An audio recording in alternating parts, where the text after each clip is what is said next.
નમસ્કાર દર્શક મિત્રો, કેટીવી વિશેષમાં આપનું હાર્દિક સ્વાગત છે। ગઈકાલે આ જ સમયે 11 થી 12 વાગ્યાના સુમારે આમોદમાં આ જે સ્થળ છે મોહમ્મદ શાહ પીર બાવાની દરગાહની જે દિવાલ, જ્યાં આગળ જે વ્યક્તિની હત્યા કરવામાં આવી હતી, મહેમૂદ મોહમ્મદ મહિડા, આપણે જોઈ શકીએ છીએ કેમેરાની અંદર તેમનું અત્યારે રિકન્સ્ટ્રક્શન પોલીસ દ્વારા કરવામાં આવી રહ્યું છે। આરોપીને સ્થળ પર લાવવામાં આવ્યો છે। ગણતરીના કલાકોમાં જ આરોપીને આમોદ પોલીસ અને એલસીબીએ ઝડપી પાડ્યો હતો।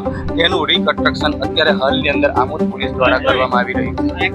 આપણે જોઈ શકીએ છીએ અહીંયા આગળ કેમેરામાં કે આપણે જોઈ શકીએ છીએ અહીંયા કેમેરાની અંદર કે જે આરોપી છે સાહિલ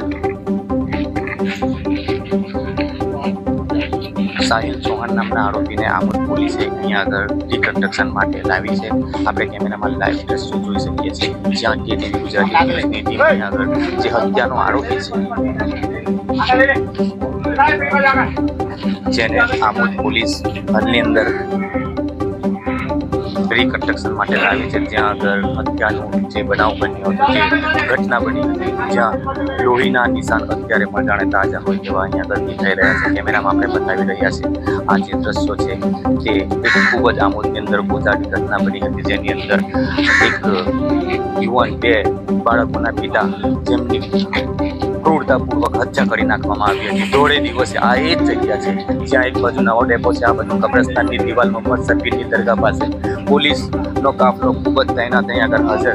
પોલીસની સરાહનીય કામગીરી, પ્રશંસનીય પોલીસની કામગીરી, અહીંયા આગળ પોલીસની કામગીરી આપણે અહીંયા આગળ જોઈ શકીએ છીએ કે તેમની કામગીરી અહીંયા આગળ ખૂબ જ સારી દેખાઈ રહી છે, જ્યાં પોલીસ દ્વારા રિકન્સ્ટ્રક્શન કરવામાં આવી રહ્યું છે।